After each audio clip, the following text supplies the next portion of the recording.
Hey, y'all. Hey, welcome to the FitZen Project. Yes, I'm your host, Rachel Fitzpatrick, and I am really excited today because we have a guest, Scott Proposki, and he's built this kind of career that most people just dream about. He was a White House photographer. He was a photographer for major brands, eight-figure business, National Geographic, NFL, you name it, the guy's done it all. And then all of a sudden, it came to an end. Literally, it stopped. So this conversation is about what happens to that identity that you built and it no longer fits. And I love this type of conversation. And I'll tell you why, because I just have gone through it in this transformation myself, building something that I absolutely loved and then had to totally walk away from it. So I totally resonated with Scott. I felt like this conversation was a movement in and of itself. And I really, really hope you pay attention to how he's shown his way to come out of it, because maybe that's going to land for you. And if it doesn't land for you, it's going to land for somebody you know. And you're going to love it. It's mindset, reinvention, future self energy, and the truth about looking busy versus actually moving your life forward. Think about that, right? So first, shout out to some brands I love. Rage Create, you already know I love you. You have the calendars, the desktop pads, the sweet ass affirmation decks, 1, 2, and 3, and a coloring book to go along with them. And don't you know I have them all? I have them all, and you can too. You can go to ragecreate.com, use the code FITZEN, FITZEN, get yourself 20% off. I'm sure there's going to be a free shipping swagging around there somewhere too. And anyway, check it out. The link is in the show notes. You can also go to lotusandluna.com because they do fair trade clothing that feel absolutely organic and amazing, and they support causes for employing women, y'all. So just check them out. Go find yourself some cute little summer clothes. They're always running a sale, and you can use code FITZEN, FITZEN, on their website too, 20% off. So you heard it from me. All right, back to you and this conversation that you're going to love with Scott Proposki. All right. Awesome. Well, welcome, Scott. I am excited to have this conversation with you and learn about your photography and your whole entire career base and how your coaching goes. Please tell me a little bit about yourself. Yeah, no, well, first off, thanks for having me on the call, Rachel. I kind of appreciate it. It's, I know it takes a lot of work and effort to be on these calls, so I do appreciate it. So as my intro goes, and it's kind of a hook as I say it intentionally, but I'm a former National Geographic and event photographer for the White House. And I've worked for HBO, the New England Patriots, the NHL, and Google, Microsoft, and a few others as a photographer. And after I left the White House, I met some incredible business coaches that got me to create processes and systems in place to scale a photography business to 8 figures. Nice. But there's a but, Rachel. But COVID, right? And I was an event photographer, doing events for big events, lots of people, right? And COVID happened, and everything just stopped overnight. Lost everything. So During COVID, right? yeah, we got shut down. There was no big events. We're a sizable company, 52 people, and it just never really came back. And I couldn't shut the faucet off quick enough um, because it just, expenses are going on, trying to keep the company going on. And it just simply never came back to that level of multi-year contracts with different events around the country. Those are all gone, right? It was like starting all over again. And it took a toll on me. It was difficult to be launching a book in 2019 called Camera Focus, being on the road, you know, uh, flying for this job, HBO, and going here and just all over the place, complete chaos. complete chaos. And I thrive in chaos sometimes, to absolutely nothing, Yeah. right? Um, it took a bigger toll on me than I ever imagined, to be honest with you. Yeah. I could I can see that. Like, I could totally see it. As a matter of fact, at first, when I had the pleasure to get to meet you a few weeks ago and talk with you about it, I was like, man, I would really love to dive into how that landed with you, what it truly felt like in your nervous system having to kind of be still.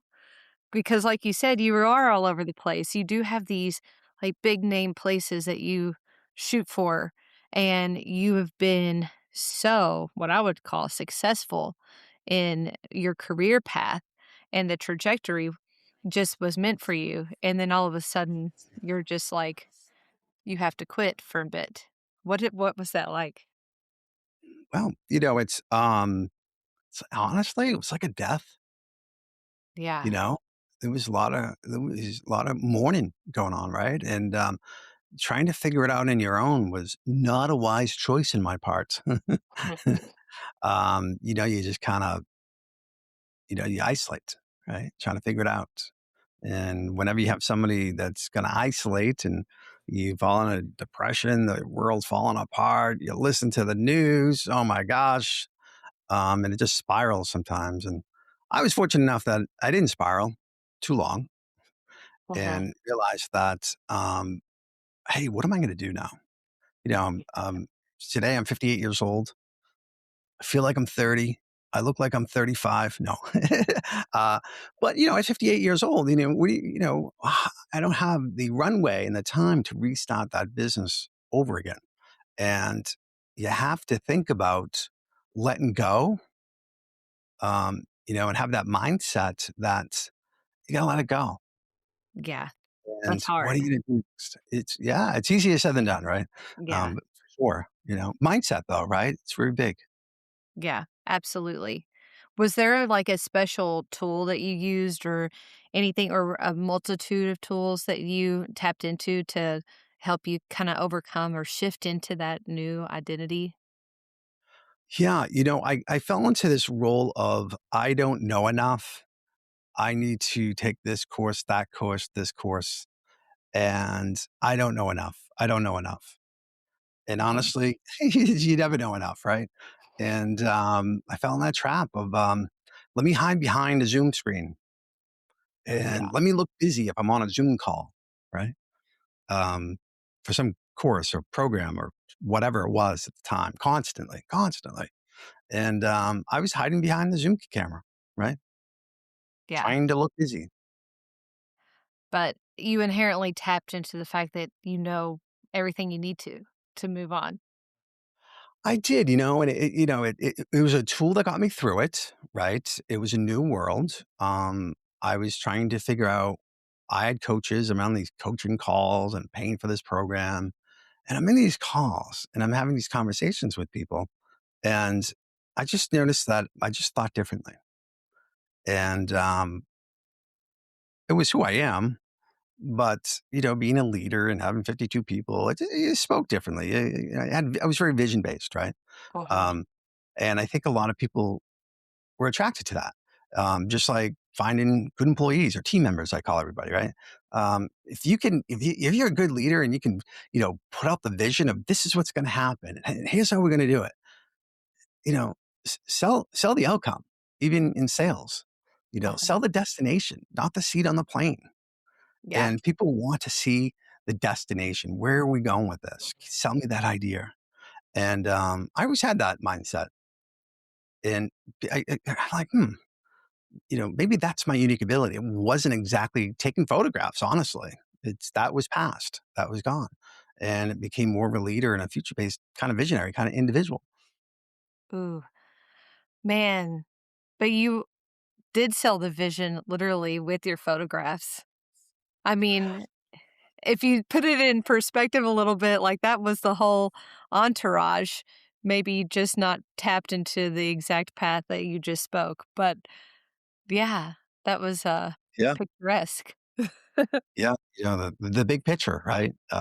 Literally, right? And Yeah. yeah. So So a lot of self-reflecting and trying to figure out what's next. What's Yeah. next?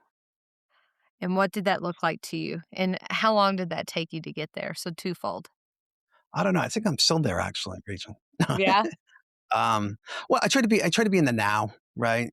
I try to be the now, and I try to, what would my future self think? Because what I'm doing today is for my future self, Uh-huh. right? The future's like in an hour from now, right? It's like now, be in the now. Um, so my future self is actually kind of happy what I did. Yeah, for sure. And you brought that in. I feel like this is so on par to what the FitZen Project is truly all about, as far as your energy management and your vision and how to be that perfect visionary for the end game, for the future self. But it does always begin with being present right now. But you Mm, have this unique capability, as you mentioned, of selling the outcome, not the seat on the yeah, plane, you yeah, know? right, right, And I right. think that's how manifestation truly is embodied, is by being the person that is at the end of the game versus the the stuff in between. So, like, take on that energy of that future self in the now moment. Hmm. How did Yeah. you Was that just something that you always carried with, or do you feel like, that's something that's, like, neurotypical for you, like, just in general? No, I had to be taught it, right? Um, just like a lot of things. And I had a friend, his name is Dr. Benjamin Hardy. We had the same coach many years ago. And Dr. Benjamin Hardy, Ben, Ben Hardy, young guy, he wrote a lot of books, Not How, But Who, and Be Your Future Self is one of his books. And I was there when he was writing the book and got to see the draft versions of Be Your Future Self Now. And I just saw the draft and I would talk to Ben and he would tell me what's going to happen with the book and how he's going to do it. And I got behind the scenes of it. And I was kind of fortunate because Ben Hardy's just an incredible individual. Wrote multiple books. Um, but it was that one book, Be Your Future Self Now, that he wrote that I got to talk to him as he was writing it, him and Dan Sullivan. So it's kind of a very unique situation for me. It really kind of changed the way I think, really. Yeah, and your whole entire presence, literally. Yeah. Huge. Yeah, I didn't think it was gonna make that much of an impact on me, I gotta be honest with you, but, it just hit me like, it really did, Yeah. be in the now, right? So, So that brought you from COVID, where you were completely, like, in disarray, and you put those tools and tactics in for being in the now, for your present, for future self. And then now, where are you now, and how'd that land? yeah, so, I'm always in the future, what's next? Um, I'm always trying right now we have AI, right? AI is Mhm. crazy, something new coming out all the time. You know, I help creators, business owners, entrepreneurs, and photographers in their business. And yeah, it's my job to get to people to think differently and what's next. And especially my group of photographers, to, paint a picture of this is what the future may look like. And are you ready for it? Because photography is not going to go away. I mean, it's not going to die. It's going to evolve just like everything else. Nothing dies. It's just going to evolve. And can you be ahead of that evolution of AI? Right. Similar to the days of that film photographer, right? So maybe if you weren't born in that era, there was film, right? You had to develop it and Kodak but there was people that were doing photography and film, and then digital came out, right? Well, a lot of these film photographers that were at a certain age, and they're like, "Oh, digital is going to take over the world. I'm out," and they left, and they didn't see the future, right? And well, obviously, digital came through and it's brought photography even bigger, right?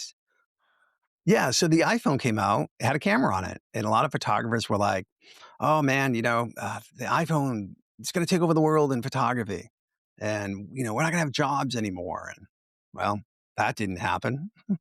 And photography even got bigger even from that point on. Mhm. And even still today, we have AI, but I don't know. I don't see Canon or Nikon going out of business any day soon. Right, right. I feel like AI with anything can be used as a partner versus an enemy on a multitude of things. And of course, you can demonize anything and it will come to fruition if that's where your focus is. But in my opinion, I feel like AI is just going to enhance everything Yeah, that we've already gotten. Um, yeah, and okay. Like it will be what it will be, and that's perfectly fine. And there will be another loophole where you get to grow into humanizing things. One of the coolest things I realized just the other day. You ever heard of Sturgill Simpson, Johnny Blue Skies? no, I haven't. He is a awesome artist. He sings old time music like country, but bluegrass, but indie. And in my opinion, he's just a regular everyday badass, but he's awesome in his music. And he specifically released his last album to be only on vinyl, cassette, or Oh, CD. So not streamed music in Spotify or anything like that. And he has proven that he is capable to overcome all of that digital and streaming because he ranked number 3 in the top wow. charts for selling his debut album this year. And it's like no one's done that, you know? Yeah, it's being unique and innovative and thinking differently, right? Yeah, What's your unique dominant position that makes you different than everybody else? yeah, Is the big question, right? yeah. And I'm sure Perfectly you done. do that Well done. in your photography and in your business as well. Is that what your book is, made up around, is how to really just catapult yourself in your creations? Yeah, Camera Focus came out right here. I'll show her a little copy here. You watch it on video. Yeah. Um, yeah, it's a great book. It's a really good book. And yeah, having a camera as your superpower to give you that vision, the tool, right? That if you have this tool, you can do anything. And for me, that's what it was, right? For some musicians, it could be the microphone, could be the guitar, it could be whatever that is, right? What's that tool that's going to really get you like, man, I got this, I can do anything.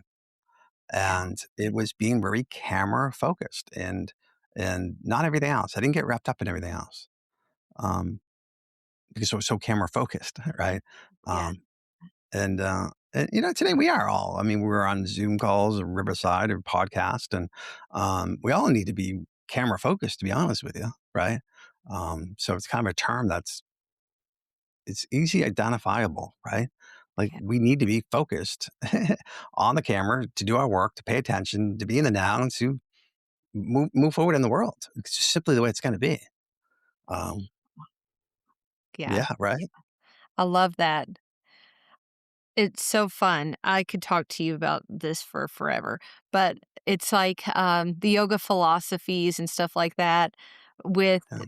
the focus. It's like my yoga teacher yesterday just had said it wasn't that yoga was invented and you do all this stuff so that you can post it online or whatever, or be the best in some ego way. But it was literally like you do these hard poses so you can stay in the now of discomfort and then Mhm. notice what that feels like in your actual body. And then that brings in a certain level of focus for the present moment that you can Yeah. then, it's a skill that you like gain that you take off of your mat. And that's what you end up embodying, which I find that super unique with your camera Oh focus. no, I totally identify it with it because at that moment in time when you're doing those poses and you're in that moment, right? Hopefully, most times you're not thinking about anything else. No. you were just so zoned in, right? And that's the power of yoga and mindset. And for me, camera focus. If I was taking a certain project, right, Hmm. I would just analyze it. Like, how can we do this better? What can we do? How can we do it? How can we do it? I Yeah. wasn't thinking about anything else, right? Yeah. And when you're like in the moment of shooting, how many angles did you find yourself of the same focal point of trying to get? Was it always just like, oh, you nailed it your first time? Or did you move with the movement of where you were looking? I was kind of in years ago when I was taking a lot more photographs, right? I was kind of a guy that looking back on it, even vacation photos, right? If I didn't see it, I didn't take the photo. Like Really? when I saw it, I saw it. Like I didn't like, let me try here. Let me take, I wasn't present. Just took hundreds and hundreds of photos of whatever I was doing. Most of the times it was a very few amount of photos. Yeah. Most of the time it was just visually seeing what I wanted to do. If I didn't see it, why take it? Right? That's awesome. I know. When I was take pictures of my son, I've got like 500 of pictures that I will never look at again. But Yeah, man. No, you never know. You never. there's always one of the same photo in one Yeah, particular pose. I'm like, "Oh, that worked." You know? yeah. The Which power is of digital. yeah. It's exactly why the iPhone phone, like, photograph and camera will never overcome the actual professionals of taking photos. Yeah. Sometimes it's not about the gear. It's in the moment, the environment, right? Yeah. Getting the other person comfortable, right? I'm Right. sure when you take pictures of your son, you kind of do certain things to get them to look at the camera. Um, if they're a certain age, the 5-year-olds will give me the goofy face if I tell them to Oh, smile on the mhm. camera, but if I tell them to do something else, they're all in. Um, Exactly. right? So it's setting up your environment. Same thing Uh-huh. when I do the Patriots or bigger jobs. You got to really set the environment up. No Yeah. difference. No difference. So when you're in your coaching sessions now, which I assume that's where you grew into, right? Actually, do you want to talk more about that, like your growth um, from COVID into your now era? Yeah, yeah, yeah. So I mean, it's not about me, but it's a story that if somebody's listening, right, that person, that unique person, is that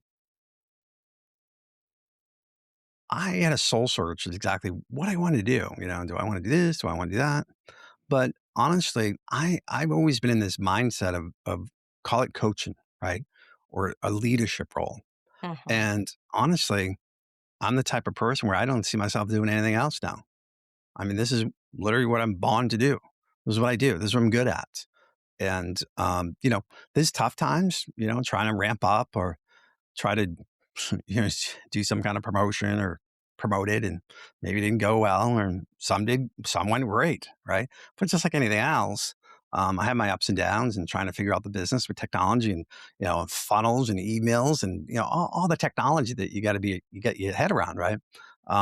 But at the end of the day, I honestly don't see myself doing anything else. It's just this is where I'm supposed to be doing. Yeah. Yeah. I feel that. So when you landed into that, what was your biggest driver? Like you said, you're not supposed to be doing anything else. Like you've always just Yeah, been in leadership. And what was yeah. your like, yes, this is my focus point.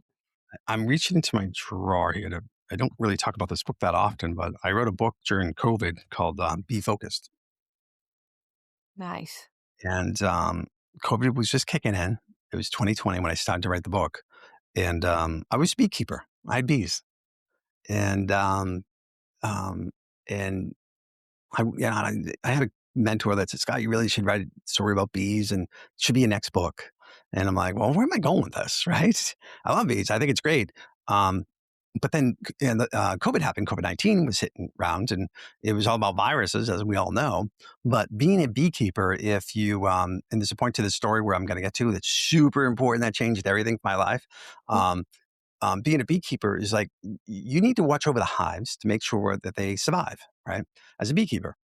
And there's a lot of viruses that can affect bees. And this is the news stories that come out about bees are an endangered species, right? They're dying off because of different viruses they get. So you have to be a good beekeeper to make sure that you can keep your beehives active and thriving. Well, COVID happened, and we're getting this virus in the world. And if you weren't a good CEO looking over your company, your bees, your worker bees are just going to die off. Mhm. So if you're a good leader, a good coach, or a good beekeeper, your bees are going to thrive. Your business is going to thrive. And so that was the whole metaphor around the book about thriving in corporate America. You can't have two CEOs, you can't have two queen bees, right? So it was a really fun book. So we wrote it during COVID, super high, again, Scott's passion, hyper focused on it, became an Amazon bestseller for like a hot minute, um, which was fun. Um, but what was really remarkable to me that I wrote the book in 2020, book came out in 2021. 3 or 4 years later, I was reading the back page of my own book. The last page was right in the book. And it shocked me what I wrote. Now, this is in 2021, just losing the business. I didn't think the photography business, what I was doing was going to come back. And I actually wrote in my book, my coaching program, my website, scottproposki.com, and that I was a business coach and this is what I'm doing. And I'm going to help companies thrive. Well, I got to be honest with you. At the time, I wasn't. And I laid out my whole business program on the last page of this book. And I only realized it till after I was doing what I was doing. Ugh, I got cold Yeah. chills. Yeah. So it doesn't matter how many books I sell, what the book does, because that book obviously had a lot more power in me as I was writing it during COVID, trying to figure things out. Um, so I was just needed to be focused. Yes. Oh, Da-dun, snaps. da-dun, dun. That is awesome. I You literally wrote your energy in the now for how you were gonna be in the future. 100%. You've been doing that, 100%. like, that's how you churn. And so I saw that. I knew that, yep, this was a sign. This is what I should be doing. So, yeah, very good question you asked me. Like, how did I know? What was the sign? Yeah, That was my sign. that was so great, and you gave that to yourself as not even knowing that you were doing that when you wrote that. You're like, "Yeah, this is Yeah. what I do now." One day, It's it funny. will be. It's Oh, funny. It was February of 2020, and I was talking about writing the book to my team, and we were in the conference room, and it was like March 3rd, March 4th, and I said, you know what, this COVID thing, COVID-19, I think we're going to have a global pandemic, mhm. and I think I'm going to write about the book about the viruses, about the whole story with overseeing a beehive and overseeing your business, and I'm going to write about the book about a global pandemic with COVID-19. And they said, what? I said, a global pandemic. What is that? What are you talking about, Scott? And I said, yeah, I really think this is going to be a global pandemic. And I remember somebody in the office said, you're not going to actually write that, are you? And I said, Wow. yeah, yeah, yeah. Well, that's what happened. So from the very beginning of this book, it kind of helped me write it in my basement, and from leaving the office in February, March of 2020, um, and going all the way through 3 or 4 years later, that the power of me, writing. I enjoy writing. I read a few books. Um, Camera Focus changed my life. That book and helping other people, um, and it just became this is where I was meant to be, and I'm okay with letting that past go. Even though I had an extraordinary career, and it's still going on, which got me to where I'm doing today. But it's a new season. People go Yeah. through divorces, and I speak to some friends that they've gotten divorced, and they talk about their spouses, and they go on, oh man, and furthermore, and can you believe? And I let them finish. I'm like, how long how long ago did you get divorced? Oh, about 10 years ago. And they talk about it like yesterday, Yeah. and they didn't let it go. And I didn't want to be that person, Yeah. you know? That speaks on so many levels, just in general. You can repeat your same thoughts. Most people that walk around totally unaware of their self and unaware of their surroundings, they repeat 95% of the same thoughts they thought the day before. And maybe 5% of your day is something new.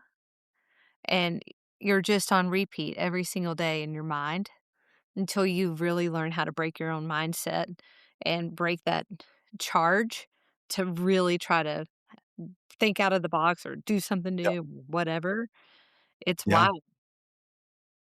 Oh, I'm a complete believer of that. I mean, sometimes, I remember I had a very big sales call planned for the day that I need to be on a call.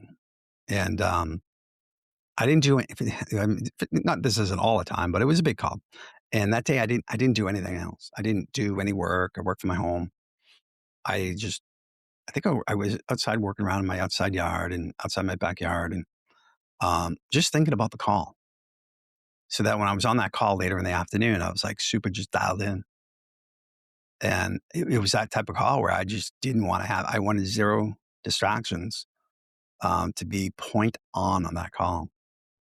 And, and so sometimes you just got to focus on one thing. And not sometimes, a lot of times I try to do. But I didn't, it wasn't distraction. It was my mindset of going for a walk. I went for a walk, went for a hike with the dog and just thinking about that call.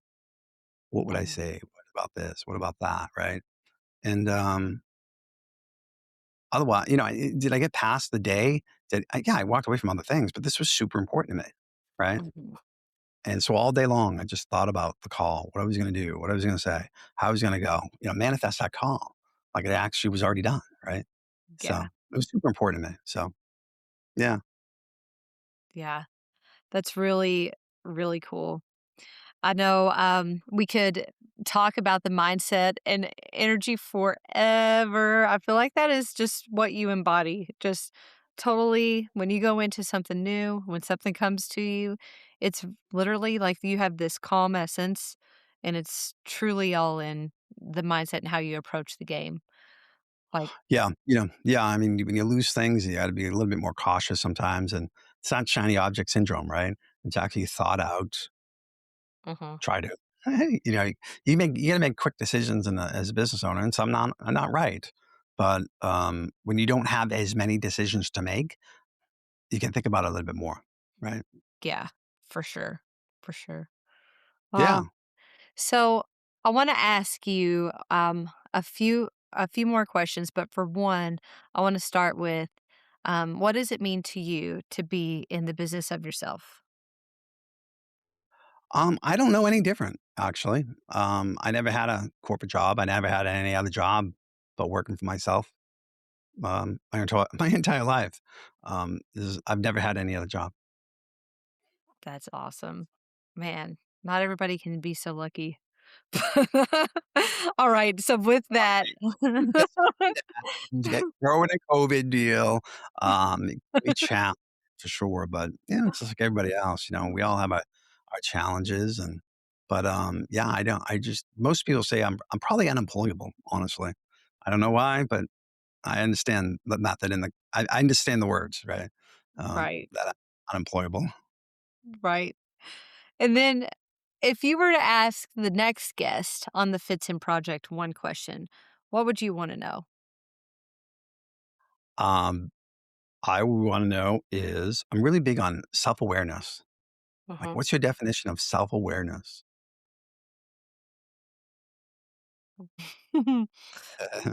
Yes. Because as you may know, you may not know, but the FitZen Project has been around for exactly Year a year. celebration year. I listen to the podcast. See, Yeah, like how yeah, great, right? yeah, So 1 year. when you were saying earlier, you were like, all of the people or all of the things you have been and gone through got you to this exact moment.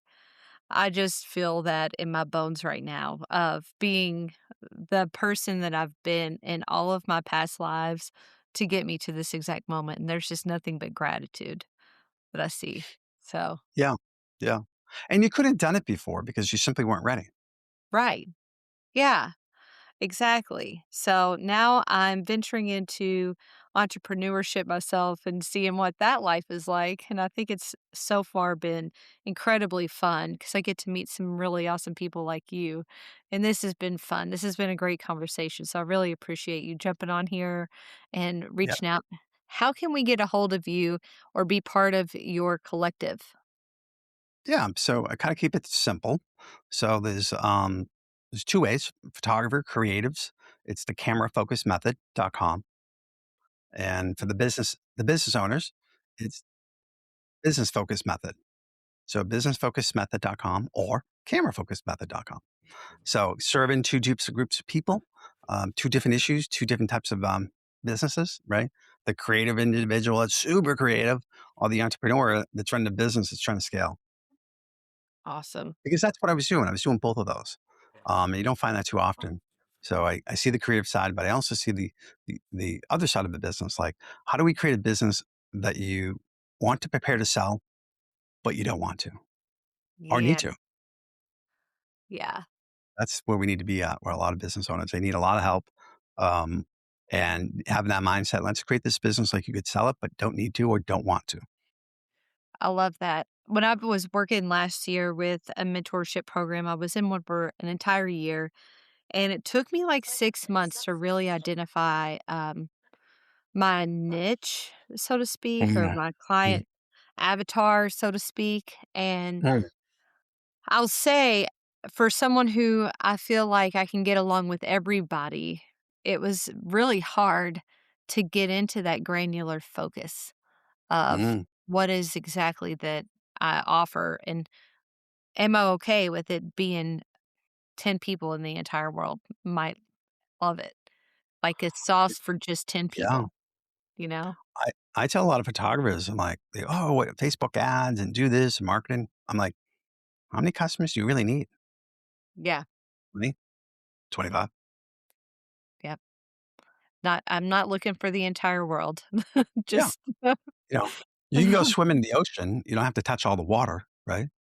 Right. Yeah, very well said. Mm. Alright, any one piece of advice you can give to let's do both, to both your creatives and your business people. What's your one biggest piece? Yeah. It's actually, everything we just talked about today. One is focus on one thing. Uh-huh. If you're in business, focus and dominate that position. Don't dabble. Dominate it. Own and control that territory, right? And the creators, be in the now. We're Yeah, always creating. We always want to be over there. We always have to be over there, but you'll never be here. right, you can't skip it. Uh, Yeah, be in the now and focus on one thing for the business people, and a little bit of both on both sides, really. So yeah, perfect. Well, thank you, Scott. I really appreciate you. I appreciate your time and your yeah, knowledge. I think this was so cool. So, yeah. thanks. No, it's awesome. Love sharing the words. Try to help somebody out. My mission when I wrote my book is if I could just help one person in the world, mission accomplished. So Well, you did great with me. I'll take it. mission mission accomplished. Thank you. Thank you. All right. Well, that is a wrap. And I will say, if this episode slaps, why don't you go ahead and send it to a friend? Don't be a knowledge hoarder. Send it. Send it to a friend. And while you're at it, why don't you go ahead and go to the show notes and join my email community because that's where it's at. And I will say it's worth it. A friend of mine through my email community just won my giveaway for my 1 year of being live with my podcast. And my giveaway was 2 free tickets to the full weekend of the Kentucky Yoga Festival. There's going to be more like that coming along your way. So, either way, go into the email community, be part of the FitZen community, and be part of the fun stuff that I share, not only just in the podcast, but in your inbox. All right, let's bring it in. Let's take this all the way to the Om. All right, take a breath. Oh.